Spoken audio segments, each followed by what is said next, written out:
Other examples include disorganized speech and disorganized behavior. Before we explore that, where does organized speech come from? Where does organized behavior come from? To have clarity in our speech, 1 million neurobiological miracles need to be simultaneously occurring. The fact that I can sit here and communicate through words is a very unique ability that I did not fully have access to just a few years ago. In order to be able to clearly present language, there needs to be a miraculous flow where consciousness ignites a particular style of thought. That particular style of thought reaches through neural data and creates organization of the abstract conceptualization of idea in relation to particulars of linguistics. The activation of that implicit neural data then flows through a variety of brain applications, including language centers in the left brain hemisphere. And it's like an ability for this information to flow through the ability to use that information. And then from there, that engagement presents styles of linguistic applications that are presented for further execution. The idea, clarified through language, activated through neurobiological miracles, then allows that to be translated to an ability for speech. And then what I'm thinking through the miracle of language comes out through my voice as my tongue moves and clicks against the top of my mouth and the bottom of my mouth to create unique styles of vocal vibrations. And there's stuff in here that's performing miracles. And there's all these different miracles happening in our brain-body system where a thought becomes a word that becomes spoken. And in order to engage in a fluid conversation, there's even more miracles that are required to instinctively, automatically, unconsciously occur.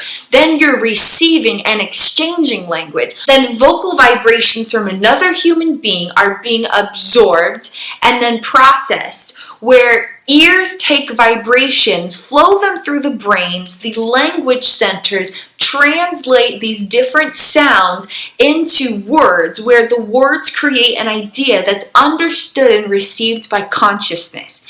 Consciousness receives these energetic messages as this abstract vibrational signal was processed and translated into particulars of personal experience. So just having an ability to receive a message from someone requires a whole bunch of miracles. Once this message is received, then there's this whole other miraculous process where a response is generated. Then you're not just generating a thought to generate words, to generate these miracles, to generate speech. That process then has to be linked with this other experience. There has to be continuity between moments, solidification of a sense of self, abilities to receive and respond to linguistics, activity within complex connectivity of neural data. There needs to be so many different miracles just to have a conversation. Then you're creating a conceptualized response and going through all of these particular linguistic processes in relation to this, and it keeps flowing, okay? You keep flowing and you keep flowing and you receive and you respond and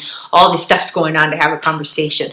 What happens when any single one of these neurobiological miracles becomes disrupted because of unique styles of neural activity? Then there may be difficulties with communication that may present itself in a variety of ways. Disorganized speech just being one of them. For example, you might have different streams of consciousness because of unique neural activity, where this region of neural data is generating this thought, this region of neural data is generating this thought, this region of neural data is generating this thought. It's all happening simultaneously and none of them are connected. And the applications allowing for speech are then flipping between all these different regions of neural activations that are providing thought.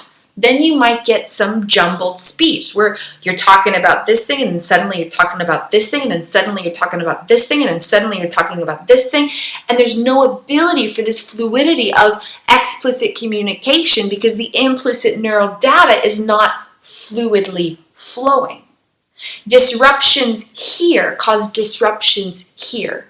But it's not going to be obvious. It just comes across as being jumbled. But that's because people often don't take into consideration the neuroscience of experience. The ability to speak and communicate requires millions of miracles. And if any one of those miracles are disrupted, it disrupts the ability for communication.